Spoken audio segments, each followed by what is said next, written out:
What's good, guys? Welcome back to the channel. And today we're going to be talking about LAMINE Yamal, the prodigy out of La Masia, and what I think he just needs to improve on to become the player that I think he can be. But without further more, like, comment, subscribe. Road to 200 continues. And let me know what you guys think in the comments. But subscribe, guys. Let's get it. So basically, when we're talking about LAMINE Yamal, we're talking about, in my opinion, already an excellent dribbler. Look what he did to Guardiola in the Euros. In my opinion, I think he's already a top five dribbler in the world. It's not even biased because I am a Barca fan, but I think he is special with the ball. He makes things happen. And that's the thing that I feel like he's already mastered. He's already has the dribbling in his locker, and he does have the vision, and he does have the playmaking. He got 4 assists, a whopping 4 assists out of Euros. Come on, that's some messy stuff. Come on, man. It's only 7 games in the Euros. And LAMINE Yamal, his passing and his dribbling and his vision, it's already at a world class level. Just those three things, in my opinion. And what he needs to improve on, he has a lot of things still to go to be a world class top player, potentially the world's best. And I feel like one of the things, first of all, is that look at Ansu Fati. We need to prevent LAMINE Yamal as best as we can from these injuries, man, because these injuries are so knacking and they're so annoying, and they literally could be detrimental to like one's career. Let's be honest. Look at Fati. We also had Dembele, and speaking about Dembele, he eventually did beat the injuries. But if we can have, imagine Dembele never had injuries, his Barca career would have been completely different. And LAMINE Yamal, hopefully, he doesn't have the injuries of a Dembele or Ansu Fati. But I'll also bring up Dembele because I feel like LAMINE Yamal's floor is already like a winger like Dembele. And even if he becomes injury prone, he can still be like Dembele's career. So his floor, I feel like his floor is Dembele, and that's crazy because that means his ceiling must be very high, and I think it really is. I feel like his ceiling. It sounds crazy right now, but I feel like a Di Maria, maybe with more pace and power. That crazy to say, which could lead up to even more goals and assists. So I feel like he could be a little bit better than Di Maria. That's all I'm saying, man. Maybe a lot more. Who knows? Some people are saying Messi, but whenever you compare yourself to Messi, just bad things just happen. Let's be honest. Messi, always the next Messi flop. So I'm saying, let's say Di Maria with a little bit of pace and power. I think that's fair to say for now. And if he improves, we could keep continuing. But let's be honest, it's the next LAMINE Yamal.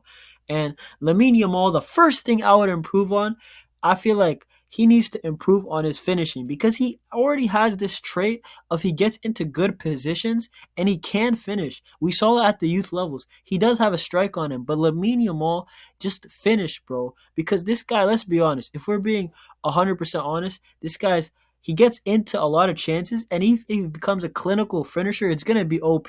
It's literally gonna be OD for the rest of like all the teams that are not named Barcelona. Because this guy, if he becomes a finisher, he can become a real problem, man.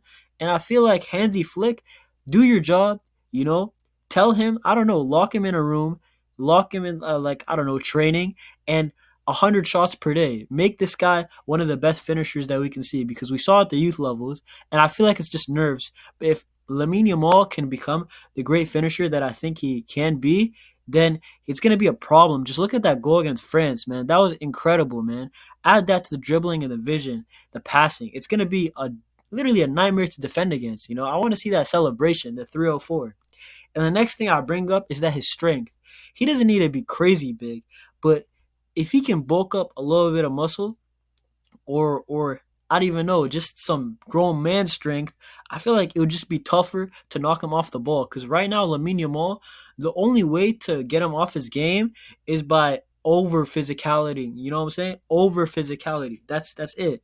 Because the times that he hasn't shown up, it's just because his fullbacks just roughed him up, and that's about it. So if LAMINE Yamal can get this strength and also speed, if he adds some speed to his game, I'm telling you guys, not even Mbappe speed, but let's say like a player like I don't know, Ferran Torres is actually pretty speedy if you guys haven't known, or even like a player like Rafinha. This guy's got some pace on him. If LAMINE Yamal can get a bit more speed, which I think this one will come naturally because he's 16. No, he just turned 17. My bad. So LAMINE Yamal has already got some speed on him, but if he gets that young man speed, man, that's a different level of nightmare to defend against also, man. And he's gonna be electric, man.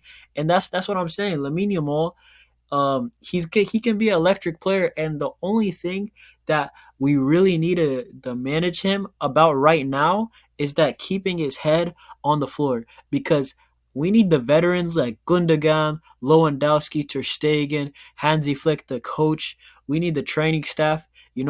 We need to keep his surroundings and his environment in a way to be good on a level so he doesn't end up like, let's be honest, Neymar. He left Barcelona.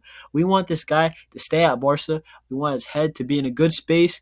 We want him to have a good mentality, that working hard mentality, like Messi had that Messi. This guy Messi, why was he a freak? He was a freak because he worked so hard with all that talent. It's unfair with all the speed. You couldn't put Messi on the floor because he had some crazy agility. And Lamine Yamal, he could do it, man. And Lamine Yamal, we already saw it in the Euros. Lamine Yamal is a winner. We could see the playmaking. We could see the bite he has in attack when he's dribbling. He's got something special in him, and that these other youngsters that they don't have all of them. Let's be honest, man. And that's why I'm saying Lamine Yamal, he's an incredible player. Eventually, I feel like he can win the Ballon d'Or if he doesn't get injured for sure, and he keeps improving. But what would I say also about Lamine Yamal? He's already a great player because he's already in the Ballon d'Or running, not to win it, but he's apparently in the top 10 by a lot of rumors, which is crazy in my opinion because he's only 17. He just turned 17. And I think that that's it for today. Like, comment, subscribe. Let me know how good you think Lamine Yamal could be in the comments down below. And I don't know, road to 200 continues. See y'all. Peace.